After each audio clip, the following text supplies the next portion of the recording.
The photograph was tucked inside a manila envelope at the back of a filing cabinet drawer that Miriam had never opened because it had always been David's drawer. And she had always respected that it was David's drawer. For 22 years, 22 long years, she had spent her days respecting the boundaries that David had quietly established around the parts of his life he preferred she did not examine too closely. She was only in his home office that Saturday morning because he had asked her to find the insurance documents for the car. She was only in the filing cabinet because the insurance documents were not where he said they would be. And she was only in that particular drawer because she had already searched every other drawer and come up completely empty. She was not looking for secrets. She was not looking for betrayal. She was looking for a piece of paper. But she found something else entirely, something terrifying. She found a photograph of a woman she recognized immediately because that very woman had worked inside her own home, breathing her air, for 2 full years. And beside it, she found a photograph of a baby.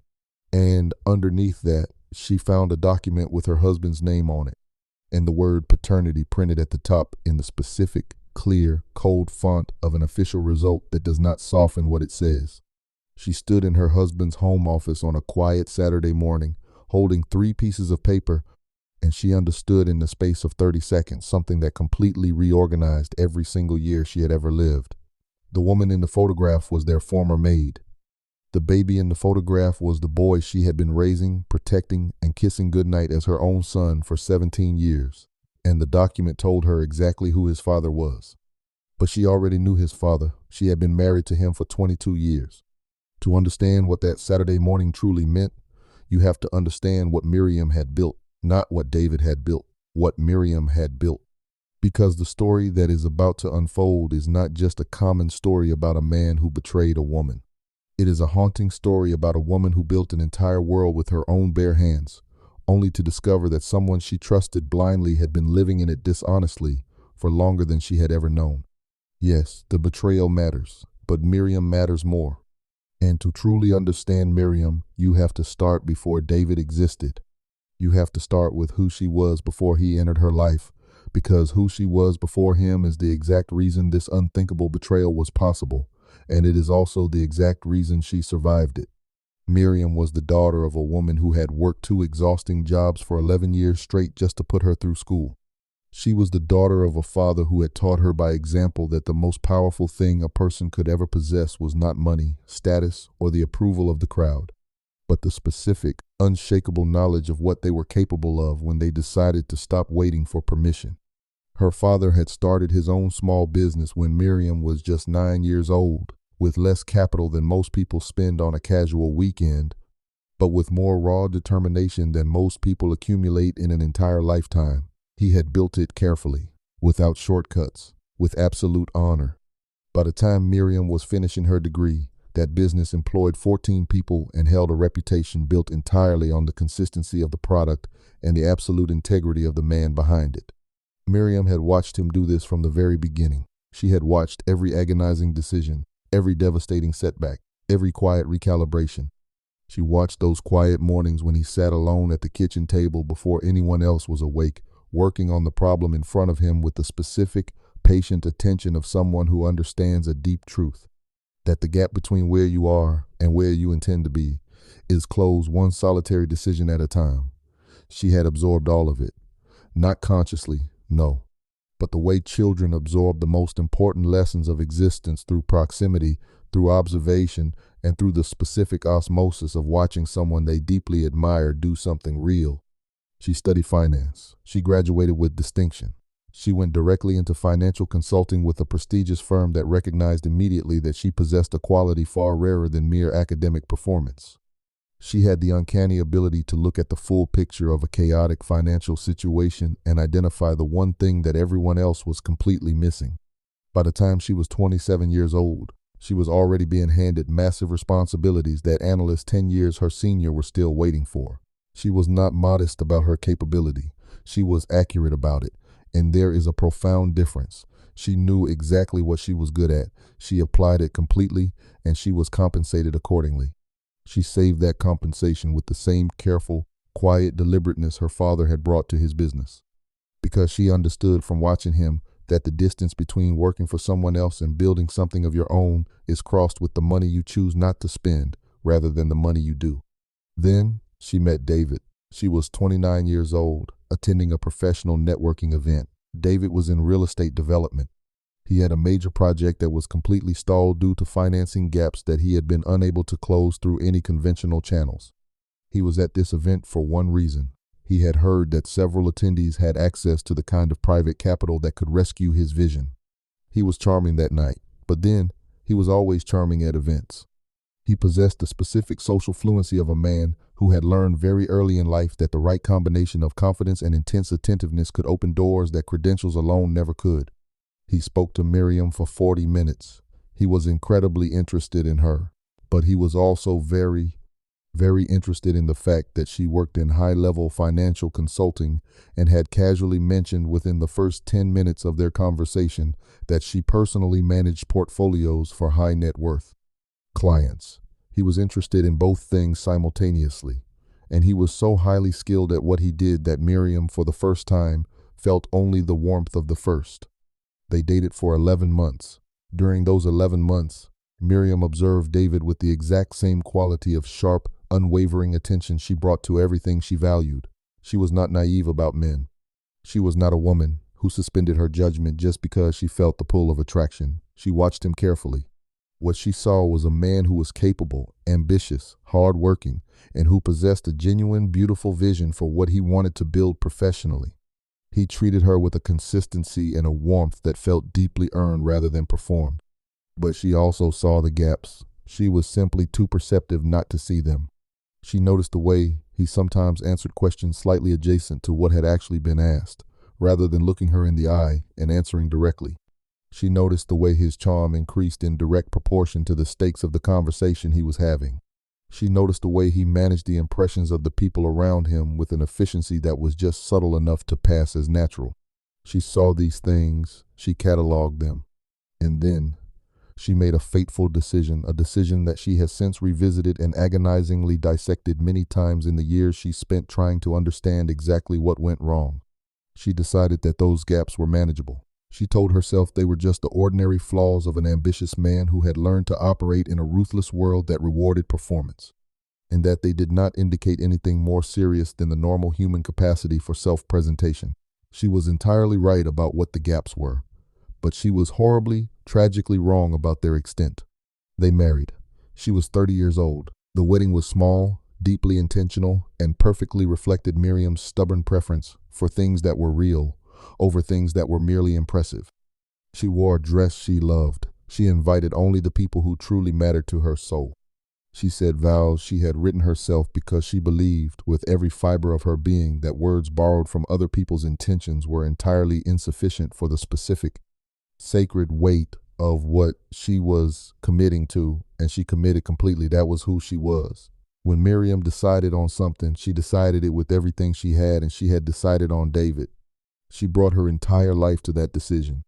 What Miriam brought to that marriage in the years that followed was not simply love. It was capital. Not just emotional capital, though heaven knows she gave that without measure, but financial capital, professional capital. She brought the specific, priceless currency of a woman who had spent her career building the kind of elite relationships and reputation that opened heavy doors, not through cheap charm, but through the documented evidence of consistent results. David's real estate development project, the very one that had been dead in the water when they met, was completed just 14 months after their wedding. How? By using a brilliant financing structure that Miriam personally designed and facilitated through her own professional network. It was not a gift. It was not a handout loan. It was a partnership that she entered with full, rigorous professional seriousness, and it produced massive returns for both of them. But it was also the first significant instance of Miriam's genius being placed entirely in service of David's vision, and without either of them speaking it aloud. It established a terrifying pattern that would define the next 2 decades. She did not notice the pattern while she was inside it. Why? Because patterns are rarely visible when you are the one weaving them from the inside. What she noticed was that she was exceptionally good at the work, that the work was producing immense wealth, and that David was incredibly grateful, energized, and passionate. The combination of his vision and her flawless execution was producing something monumental. She found that genuinely deeply satisfying. She was never a woman who needed to be the visible, flashing face of success. She was a woman who simply needed to know that what she was doing was actually working. And it was working beautifully. So, she kept doing it. 3 more massive development projects in 5 years, each one larger than the last. Each one built entirely on the back of Miriam's financial architecture. Each one making David progressively more visible, more credible, and more powerful in a sector where visibility and credibility compound into absolute security. By the time they had been married for 7 years, David was a titan in his field, not dominant perhaps, but a man of serious consequence, and he had Miriam to thank for every single brick of that empire. He thanked her regularly, of course, and always with apparent sincerity. He was so very good at thanking people with apparent sincerity. But what Miriam truly wanted in those years, beyond the wealth, beyond the status, and beyond the building, was a child. She had always wanted a child. The wanting was not separate from the rest of her being. It was continuous with it. It was the same quality of specific, purposeful, fierce investment she brought to everything she cared about, now directed toward the beautiful idea of a family that would grow alongside the professional life they were conquering. She had simply assumed it would happen. She was not a woman who had ever given significant thought to the possibility that the things she worked for would not materialize. Her entire life experience had taught her a simple equation: effort plus intelligence plus the right strategy equals results. So, she applied effort, intelligence, and strategy to the idea of starting a family with the exact same burning seriousness she applied to everything else. But the results did not come. And the not coming of that child was the very first significant experience of her adult life that did not respond to her brilliance. It was a silent, agonizing wall. Those painful years of trying and failing were the exact same years during which Miriam was doing the most significant, high-stakes professional work of her entire life. And let me tell you, this was no coincidence. She has said since that the years of deep, private grief and the years of her greatest professional productivity were one and the same, because she was a woman who responded to things she could not control by directing her energy with even greater, almost violent intensity toward the things she could control. She could not control whether her womb conceived a child, but she could control how flawlessly she did her job. She could control how carefully she fortified her professional reputation. She could control how strategically she deployed the vast resources and relationships she had accumulated. So, she poured her entire soul into the things she could control, using the full force of the energy that her empty arms were not absorbing.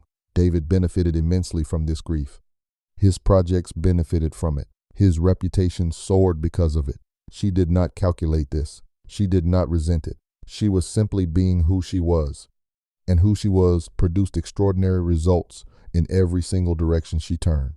It was in the 3rd year of their marriage that the household arrangements changed. They had always had help with the house, of course. Miriam's relentless professional schedule made it completely impractical to manage a household of their size without assistance, so they had used a reputable cleaning service for years. But in that 3rd year, as the business grew heavier, the cleaning service became insufficient for the daily volume of the household management. David was the one who suggested they hire someone full-time, someone who could manage the house on a daily basis, while Miriam focused 100% of her mind on the high-level work that was producing the massive income making their entire lifestyle possible. He even had a recommendation ready. A young woman named Clara, just 19 years old, recently arrived in the city from a small town, diligent, quiet, and highly capable. David mentioned he had met her through a casual mutual contact, offering the recommendation with the easy, helpful warmth of a loving husband doing his busy wife a beautiful favor. Miriam was 33 years old when she sat down to interview Clara.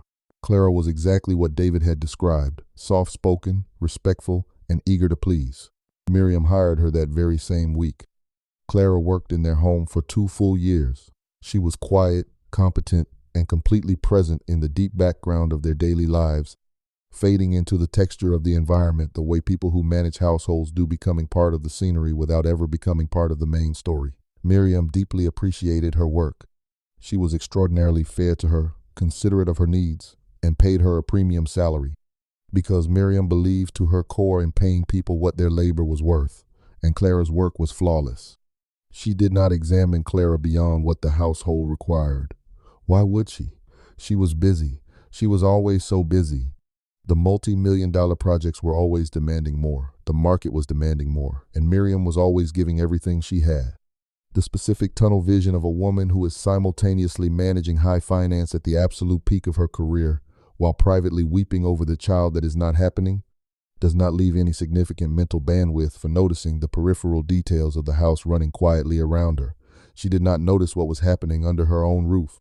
She did not notice the lingering glances or the quiet shifts in the air. She was simply too busy building the magnificent life that was supposed to contain the child she kept hoping and praying was on the way. And then, in the 5th year of Miriam and David's marriage, Clara suddenly left their employment. Miriam was 35 years old. Clara was 21.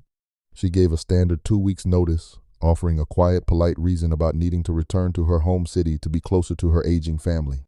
But what Miriam did not know at the time, what she would only understand decades later when the full, horrific picture was laid bare before her, was that Clara did not leave because of her family. Clara left because she was 2 months pregnant.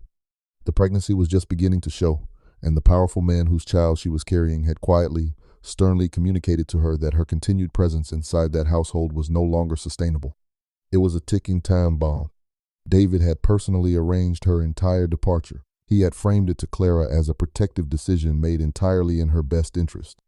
He had given her a massive, secretive financial arrangement to facilitate her exit, ensuring that the specific, catastrophic problem he had created in his own marriage would walk quietly out the front door with 2 weeks' notice and never, ever come back. Clara accepted the terms. She packed her bags.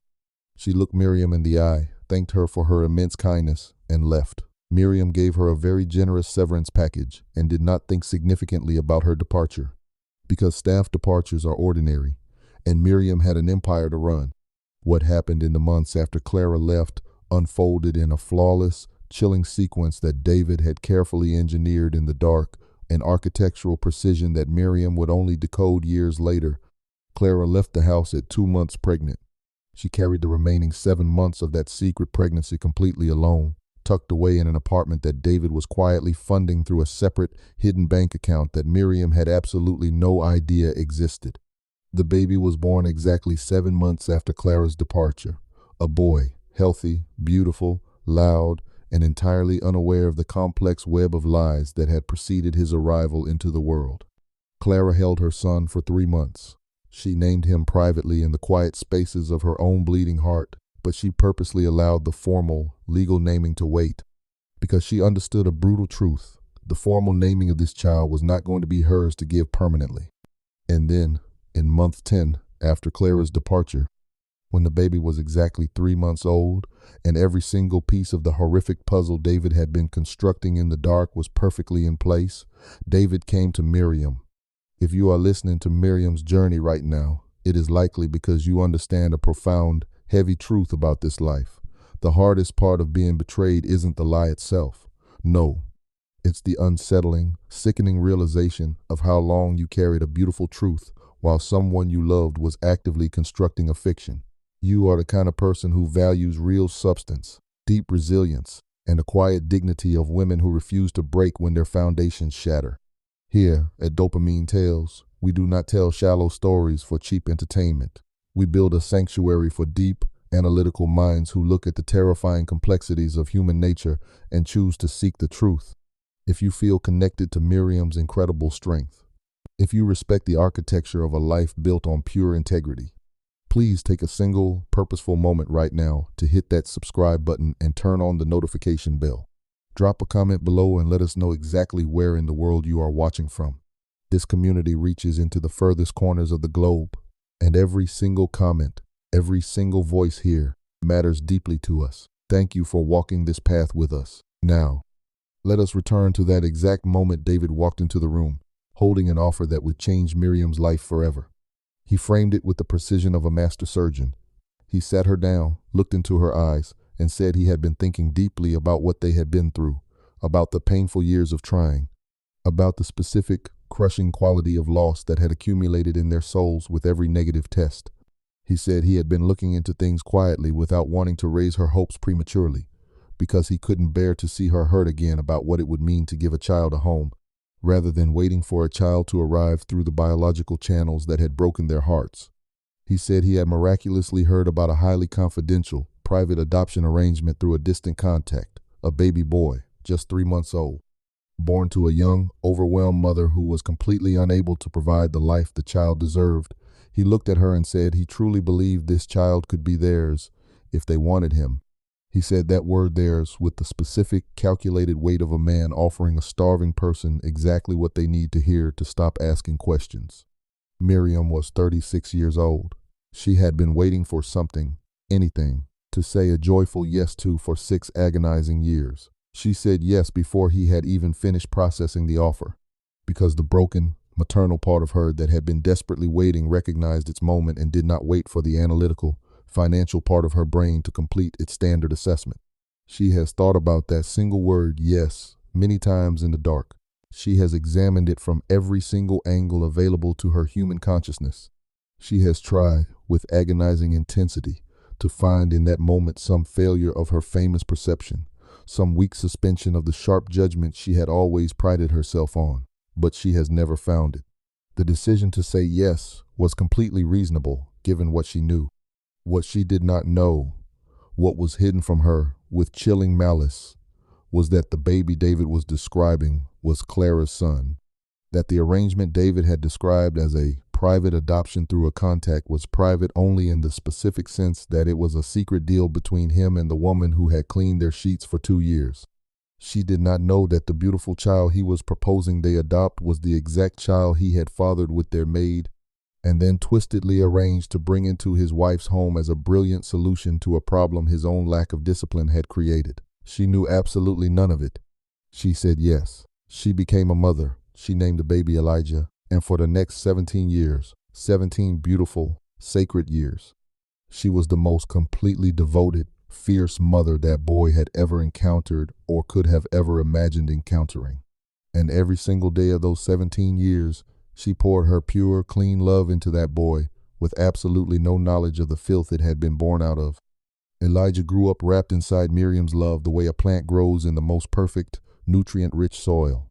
He grew quickly, completely, and with the specific, unshakable confidence of a living thing that has been given exactly what it needs from the very moment it arrived. He was bright.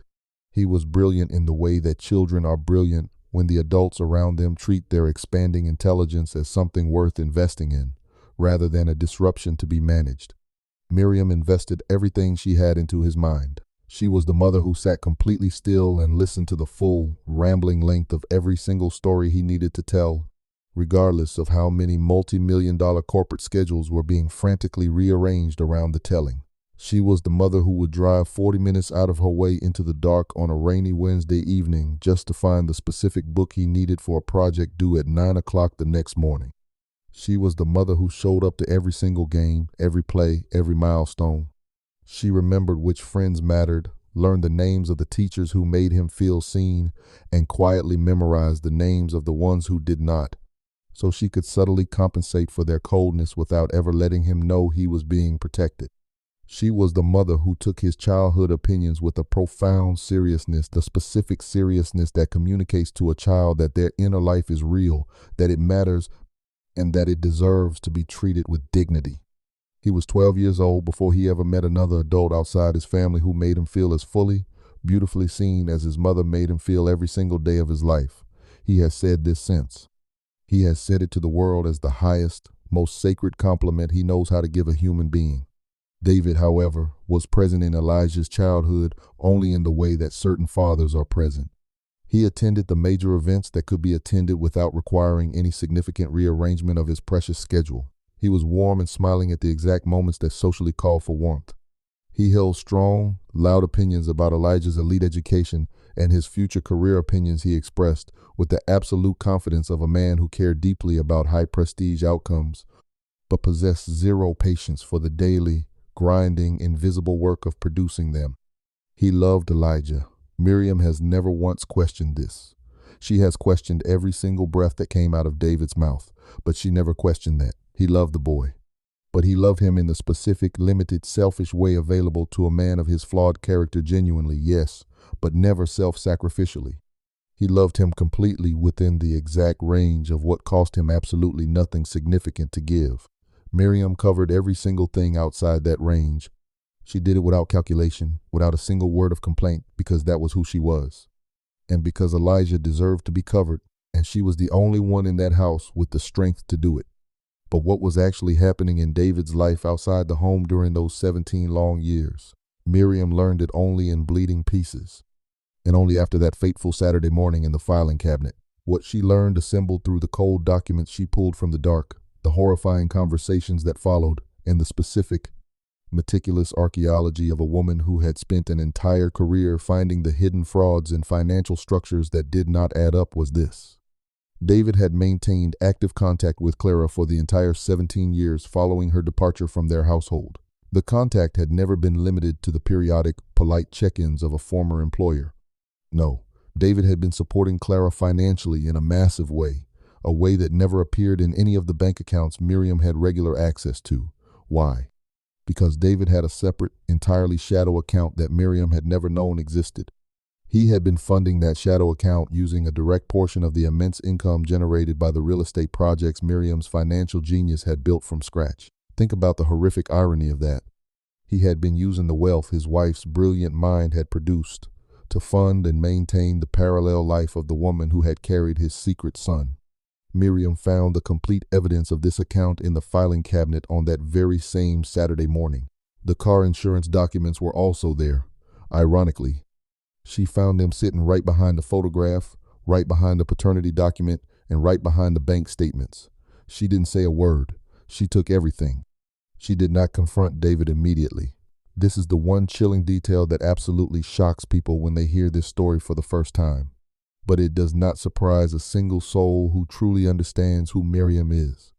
She did not confront him immediately, because confrontation without complete, devastating, absolute information was completely against her methodology. She had spent 20 years as a master financial consultant identifying the full, undeniable shape of corporate fraud before presenting her findings. And she applied that exact same lethal standard to her own marriage the moment the examination became unavoidable. She spent 3 full days assembling everything she could find. She went through every single inch of that filing cabinet. She accessed every financial record available to her through their joint accounts, cross-referencing them, line by line, date by date, dollar by dollar against the stolen statements from the shadow account she had uncovered. She documented everything with the specific, highly organized thoroughness of a woman who has always understood that the strength of a battlefield position is determined entirely by the quality of its evidence. She did this for 3 agonizing days, all while continuing to cook beautiful dinners, all while attending Elijah's school events, all while answering David's casual questions about her day with the normal, calm content of a normal evening. Why? Because she was also the woman who had learned through a lifetime of experience to carry the heaviest weights without ever letting the carrying show. She carried the death of her marriage in her chest for 72 hours without letting a single tear drop until she was completely ready. On the 4th day, she was ready. She sat David down in his own home office. She placed the documents on his mahogany desk in the specific, terrifyingly organized sequence she had decided on during her 3 days of preparation. The photograph first, then the paternity document, then the bank statements, arranged in perfect chronological order spanning 17 years.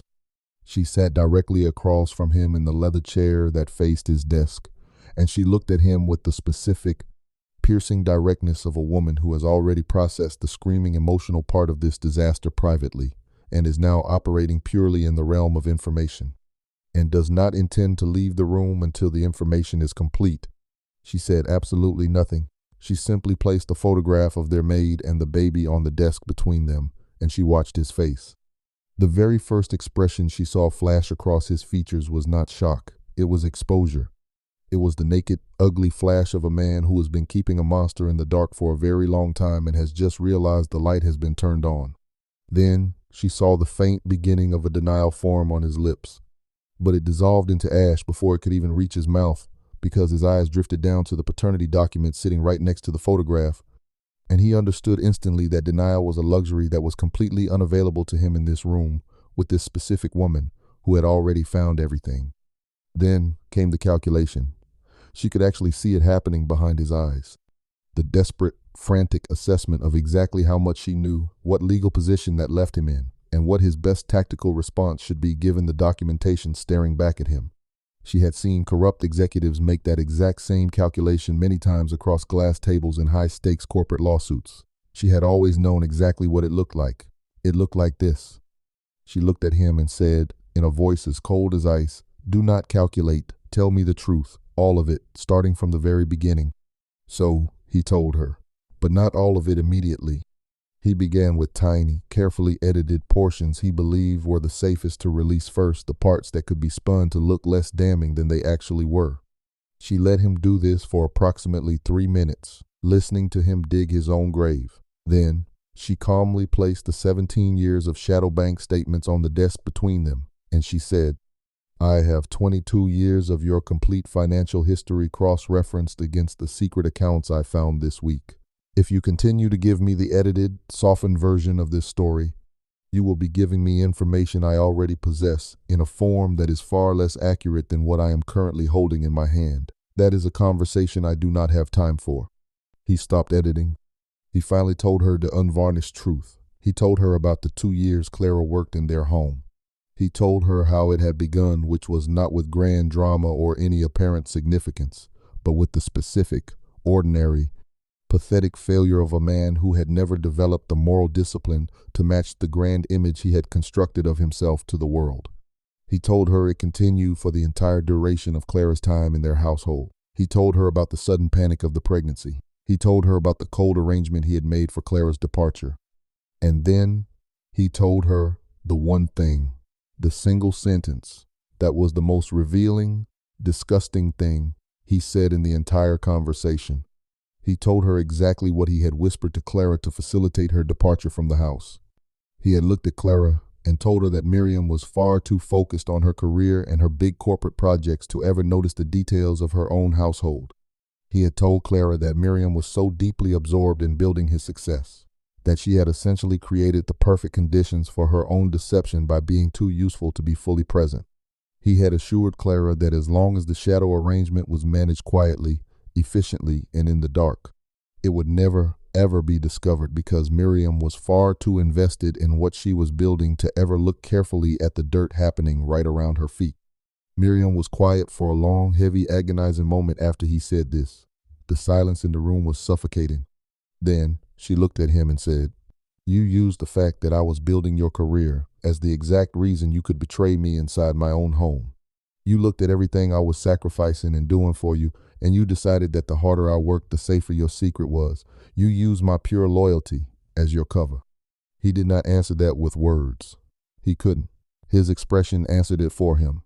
And the answer she saw written across his face was the most devastating thing she had encountered in 22 years of looking at this man, because it confirmed a horrific truth she had suspected during her 3 days of audit but had desperately hoped was not true.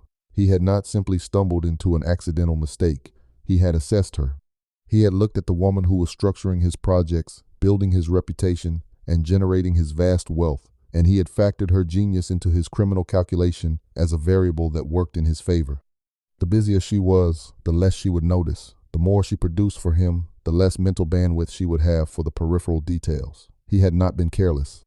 He had been brilliantly, ruthlessly strategic, and his strategy had used Miriam's greatest virtues, her focus, her loyalty, her strength, against her own heart without her knowledge for 17 years. She stood up, she calmly gathered the documents. She looked at him one last time, and she said one more thing before she walked out of his office. She said, "You built your entire career on my back, and then you used my labor as the cover for your betrayal. That is the one thing, the only thing, I will never forgive. Not Clara, not the arrangement, not even Elijah, that." She turned and walked out. She went straight to the kitchen. She made herself a cup of black coffee. She stood alone at the kitchen window, looking out at the beautiful garden where Elijah had played as a toddler, and she drank her coffee standing up. She did not cry, because she knew the time for crying was not now. The time for the work had arrived. She finished the coffee, walked directly to her home office, and called her lawyer. The divorce proceedings began exactly 12 days after that confrontation. Miriam appeared at her lawyer's office with a thick leather folder divided into perfectly labeled sections. containing undeniable documentation of every single financial contribution she had made to that marriage over 22 years, every project, every account, every investment, every high-level contract she had brought in through her reputation, and every hour of professional labor she had contributed to the growth of their shared financial empire. Her lawyer reviewed the folder in silence, looked up with wide eyes, and said that in 22 years of family law, she had never seen a client arrive at an initial consultation with documentation this flawlessly complete. Miriam looked her dead in the eye and said she had always believed that paper trails were the true architecture of truth. David's high-priced lawyer made several desperate attempts to reshape the narrative, to paint Miriam as a cold, career-obsessed wife who drove her husband away. But each ugly attempt was instantly met with documentation that made the reshaping completely impossible. The separate shadow account, the direct wire transfers to Clara, the massive income streams derived entirely from real estate projects that Miriam's professional work had structured, rescued, and facilitated. It was the specific financial architecture of 22 years of a marriage in which one party had contributed disproportionately and the other party had arranged for a portion of the returns on that contribution to be redirected to a secret life without the contributing party's knowledge. David recognized eventually that his position was completely untenable. He was trapped. He signed the papers. He packed his things. He moved out. Clara was contacted by Miriam's lawyer in the later stages of the proceedings. She agreed to provide a full legal statement. She did. And then she softly agreed to do something much harder. She asked to meet Miriam face to face. They met on a Thursday afternoon in a quiet coffee shop that was neutral ground, a place Miriam had chosen because neutral ground was exactly what a conversation of this gravity required. Clara was 38 years old now. She looked like a woman who had been carrying something crushingly heavy for a very long time and who had not yet had the beautiful experience of being permitted to set it down. When Miriam walked into the shop, Clara stood up immediately. Her hands were shaking. She started to speak before Miriam had even reached the edge of the table. She looked at her and whispered, "I am so sorry." She said it the exact way people say something they have been rehearsing in their nightmares for years, finally given the occasion to deliver it. Miriam sat down calmly. She looked at the woman across from her and said, "Tell me everything you are sorry for, so I know we are talking about the exact same thing." So Clara told her. She spilled everything. She told her about those 2 years inside the house. She told her what it had actually been like to work for a woman she genuinely, deeply respected, while simultaneously doing what she was doing in that woman's marriage bed. She spoke about the horror of carrying that knowledge through every single daily interaction. Every morning when Miriam left for work with her professional bag and her brilliant purpose, turning at the door to give Clara a genuine, warm smile. Every evening when Miriam came home, exhausted but kind, asking how Clara's day had been, and Clara had looked her in the eye and said fine. She spoke about every small kindness, every bonus, every medical bill that Miriam had generously paid for her kindnesses that Clara had received, knowing exactly what was happening in the very house where that kindness was being offered. She used the specific, painful word that described how it had felt to live inside that sickening contradiction every single day for 2 years. She said it had felt like being a monster she did not recognize. She told Miriam that she had whispered many lies to herself over the years to make it manageable. She told herself she hadn't had a choice. She told herself she was young, terrified, and completely without resources, and that David had made the arrangement seem like the only available path to survive. But she looked across the table and said that sitting across from Miriam now, none of those things felt like sufficient explanations.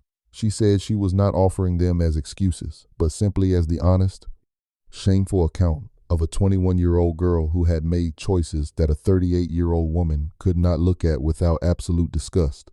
Miriam listened to every single word without interrupting once. Her face was a mask of perfect stillness. When Clara finally finished and ran out of breath, Miriam was quiet for a long, agonizing moment. Then she leaned forward and said something that Clara would carry with her into her grave. She said, "I held your son every single day for 17 years. I was the one who was there when he had his first terrifying fever at 3 months old, and I sat up through the freezing night with my hand pressed against his chest, because I desperately needed to feel him breathing. I was the one who learned that he liked his toast cut in triangles, not squares, because squares made him unhappy in a way his little mind could not yet explain. I was the one who drove 40 minutes out of my way on a dark Tuesday evening just to find the specific orange juice he liked because I had promised him I would find it. And I do not break promises to the people I love. I did all of that every single day for 17 years without the basic information I deserved to have when I chose to love him. Clara could not speak for a very long time. The tears were streaming down her face, blurring her eyes. When she finally found her voice, it had changed into something much smaller, much rougher, and more profoundly honest than anything she had said before. She looked at Miriam and whispered, "I know. And oh God, I need you to know that I know." She swallowed hard, wiped her face, and said, "He is the luckiest child I have ever heard of in this world. Not because of what happened to him before you found him, but because of what happened to him with you. Whatever else is foul and monstrous about this entire situation, that truth is holy. He was loved the way every child deserves to be loved, and the person who gave him that life was you. Not because you had to, not because biology demanded it, but because of who you are." Clara looked at her with pure reverence and said, "You are a better woman than I had any right to benefit from. And I am so sorry that the way you found out about all of this was through a filing cabinet on a Saturday morning, instead of from the people who owed you the truth from the very first breath." Miriam was quiet for a long time after that. She looked deeply into Clara's eyes. She didn't see a villain anymore. She saw a 38-year-old woman who had been forced to carry a heavy, dirty secret she should have never been asked to carry alone when she was just a 19-year-old girl.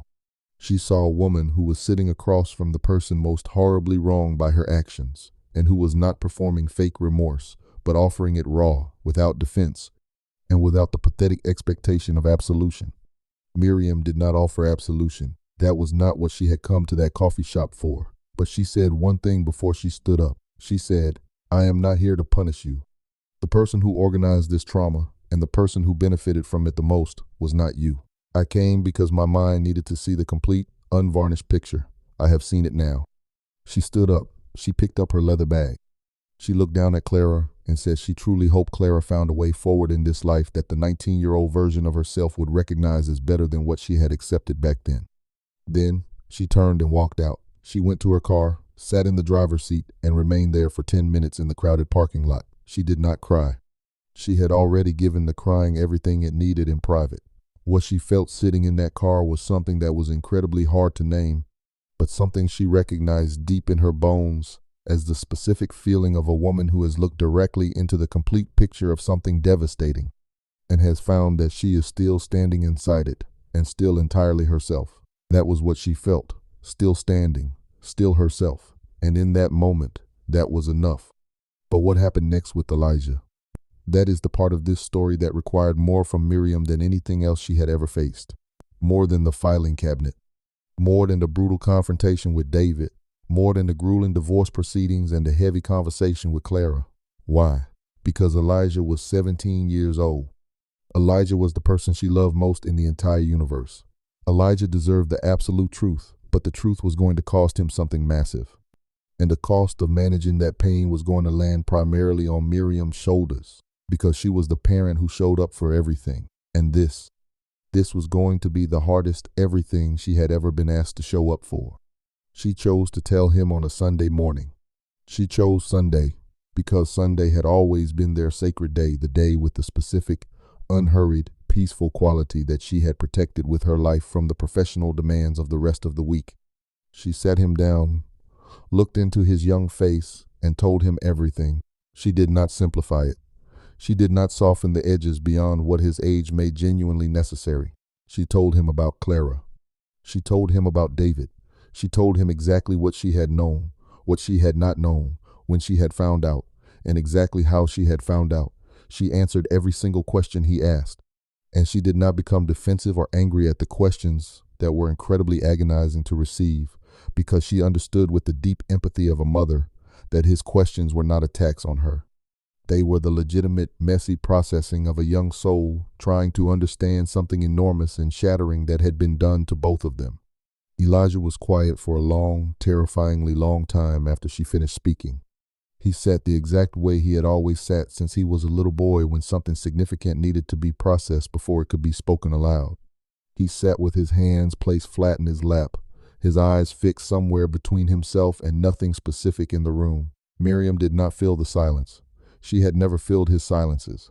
She had always understood that his silences were the sacred spaces where his best, deepest thinking lived. And she was certainly not about to change that now, when the thinking required of him was the most significant he would ever be asked to do in his life. When he finally spoke, his voice didn't shake. He looked her directly in the eyes and said one thing. He said, "You did not know." It was not a question. It was a conclusion. He had processed the entire timeline and arrived at the ultimate truth, and he was saying it out loud to make it real in the room. She looked at him and softly said, "No, I had no idea." He nodded slowly. He looked down at his hands. Then he looked back up at her, his eyes shining. He said, "You are my mother." She whispered, "Yes." He said, "That does not change." She said, "No, my love, absolutely nothing about that changes." He said, "Okay," and in that exact moment, Miriam felt something massive and heavy set down inside her chest, something she had been holding on to for weeks that had desperately needed to be set down. Then, Elijah did something beautiful. He reached out and put his arm around her in the specific, protective way of a young man who has grown up being deeply held and is now finally old enough to do some of the holding himself. He looked at her and said, "You packed my lunches. You drove 40 minutes in the dark for orange juice. You sat up through my fevers, and you never once, not once, made me feel like I owed you a single thing for any of it. That is what a mother is. Biology doesn't make that. You made that. Every single day for 17 years. You made that." She did not say anything. She didn't need to.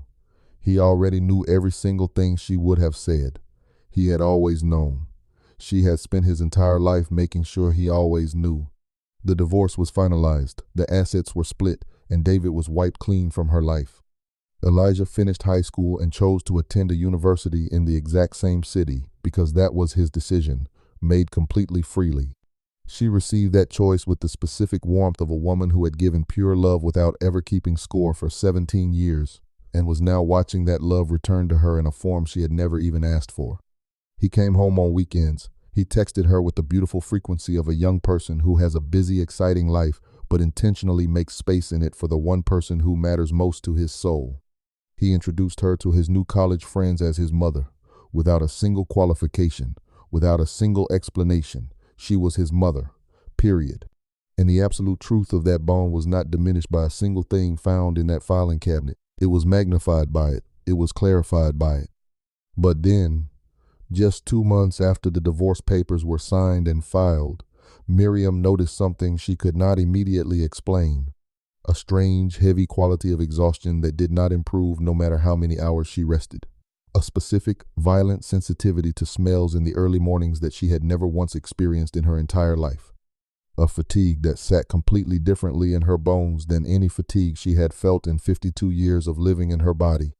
She naturally attributed it to the accumulated, crushing weight of everything the previous months had contained: the shocking discovery, the brutal confrontation, the legal battles, the painful conversations, the total reconstruction of 22 years of her identity. She went to her doctor's office fully expecting to be given a standard lecture about cortisol levels and the physical cost of sustained emotional stress.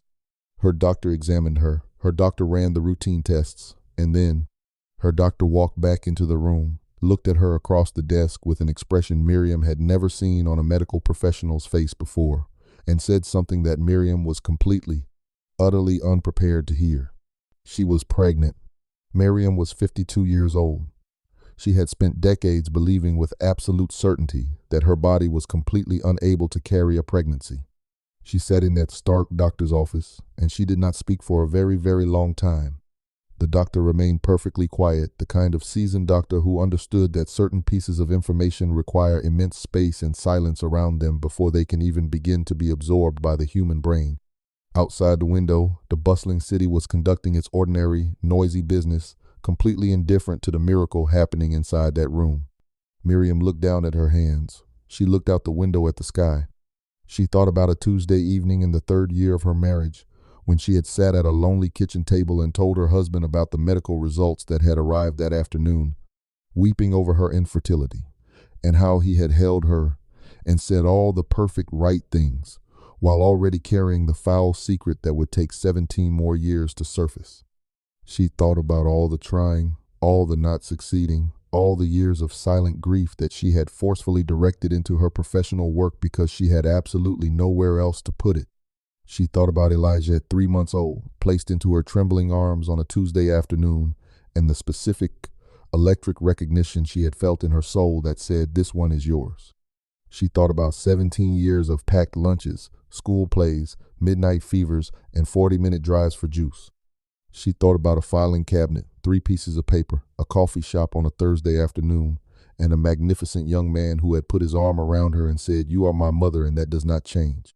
She thought about the entire tapestry of her life, and then she turned back to her doctor, her voice a whisper, and she said 3 words, "Are you certain?" The doctor leaned forward and said she was completely certain. She said she had been practicing medicine for 30 long years, and she understood with every fiber of her being that this was not information Miriam had ever expected to hear. She said she understood that at 52 years old, a pregnancy came with massive complexities, immense risks, and dangers that would need to be meticulously managed, monitored, and guarded every single day, and that they were going to discuss all of those medical realities in detail. But then, the doctor looked at her with soft eyes and said she also wanted Miriam to know something else. She said that while pregnancies at this age were extraordinarily rare, they were not entirely without precedent.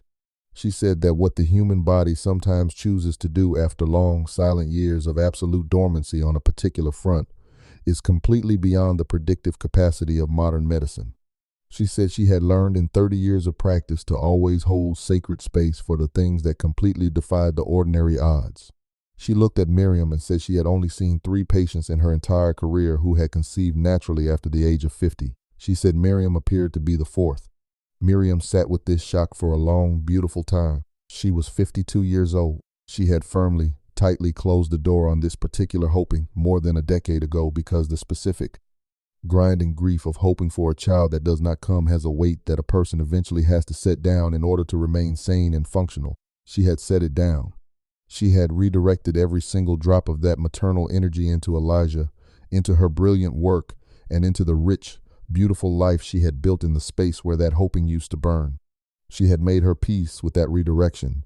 She had not merely accepted it, she had completely embraced it. She had told herself and believed it with absolute conviction that what she had was enough, and that enough was not a sad consolation prize, but a profound truth. And now, she was sitting in a doctor's office at 52 years old, being told that the very body she had made peace with had suddenly decided in the specific, mysterious timing of a universe that never asks for our input on its schedule to do something absolutely extraordinary, something breathtakingly rare. Something that her veteran doctor, in 3 decades of practice, had only witnessed 3 times before. She called Elijah that very evening. She told him before she told a single other soul on earth, because he was always the person she told first. He was completely quiet for a moment after she finished speaking over the phone.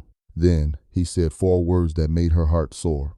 He said, "I am not surprised." She laughed softly, asking him why on earth he wasn't surprised. He said, "Because you are you, Mom. The universe knows exactly what it is doing with you, even when nobody else does." She laughed out loud. She had not laughed like that in several weeks, and the sound of her own joy surprised her with its absolute completeness. He told her right then and there that he was going to be the absolute best big brother that child had ever had in human history. She told him she did not doubt it for a single second, and she didn't. She never had. Her doctor monitored the miracle pregnancy with the specific, intense, careful attention that the extraordinary circumstances required, and Miriam welcomed that clinical rigor with the full, highly organized seriousness she brought to everything that truly mattered to her life. She followed every single microscopic instruction. She attended every single appointment. She rested more than she had rested in 20 long years, because resting was what this miracle required of her. And she was a woman who always did exactly what was required when the stakes were real. The pregnancy progressed. It was not without deep difficulty, of course. It was not without the specific, terrifying anxieties, the constant medical management, and those sudden, dark moments of paralyzing fear that come when a body is doing something impossible at an age when impossible things come with heavy physical risks. But despite everything, it progressed. month after month, against the ordinary odds of medicine, against the specific history of her own body, which had spent 19 years flatly declining to do this particular thing, against everything, except the specific, unrepeatable, holy fact of what was actually happening, which was that it was happening. Miriam had decided from the very moment she stepped out of that doctor's office that she was going to meet this pregnancy with every single thing she possessed, the exact way she had always met everything in her life. She met it with complete presence, with flawless, organized attention, with the specific, fierce, determined love of a woman who understood a deep truth, that some of the greatest gifts in this existence arrive in the forms least expected, at the exact moments least anticipated, and that the only appropriate response to them is to show up completely, receive them completely, and be profoundly grateful for the timing, even when the timing makes absolutely no logical sense to the rest of the world. Her daughter was born in the middle of the spring. The delivery was tightly, meticulously managed, and the hospital room was completely filled with the specific, focused, intense attention of an elite medical team that understood the profound significance of what they were participating in, bringing their absolute best capability to the room. And then the baby arrived.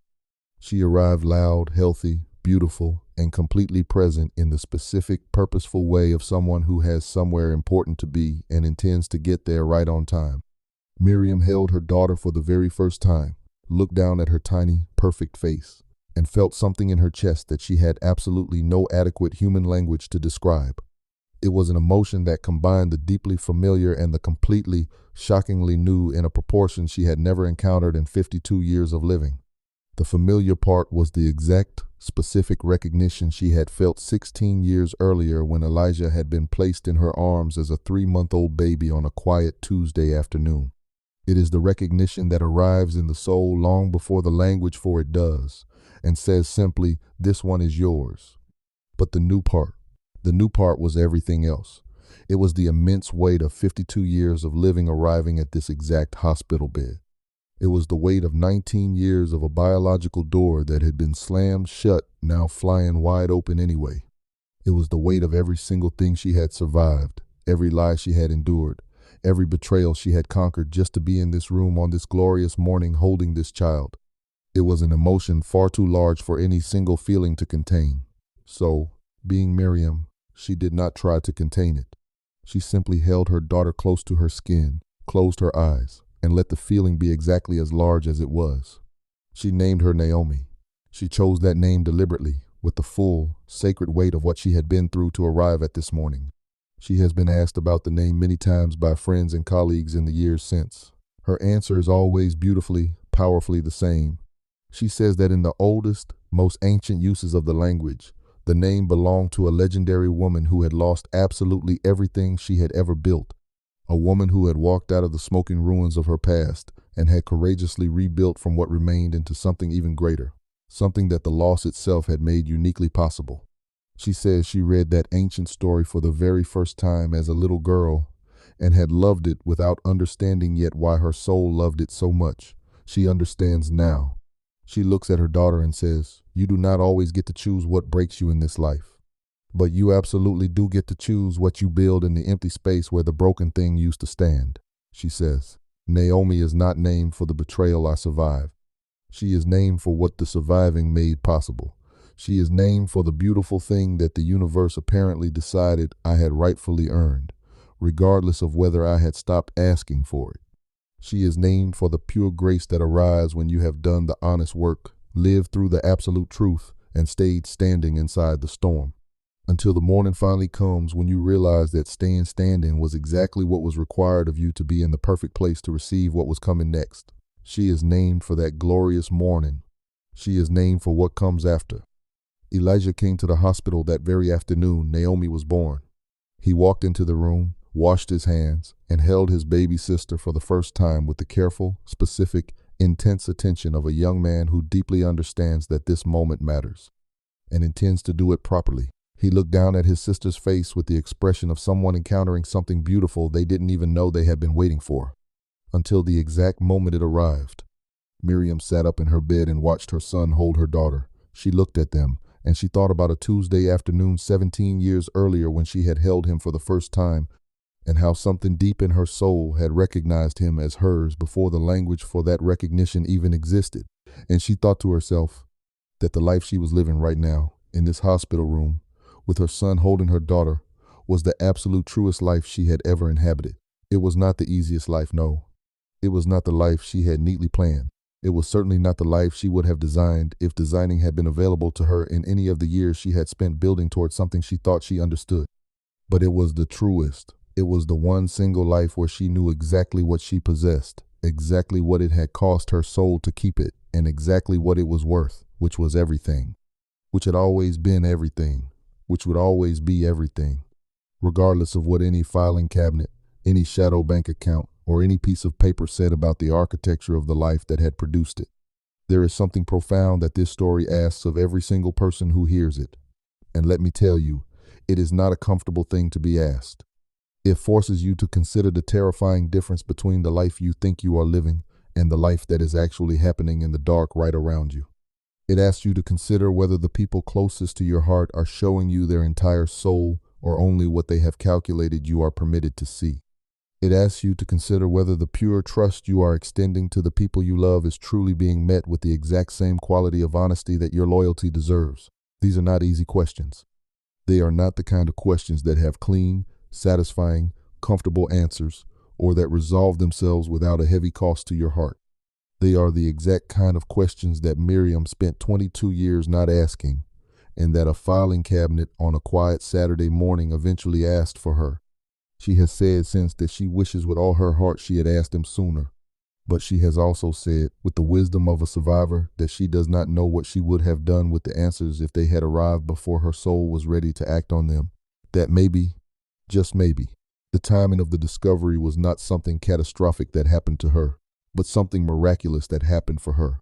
That she was 52 years old, and she had spent 22 years building every ounce of the financial independence, emotional strength, and maturity she desperately needed before the terrifying truth arrived. And she had Elijah, who was 17, old enough to receive the truth alongside her as a partner, rather than a broken child.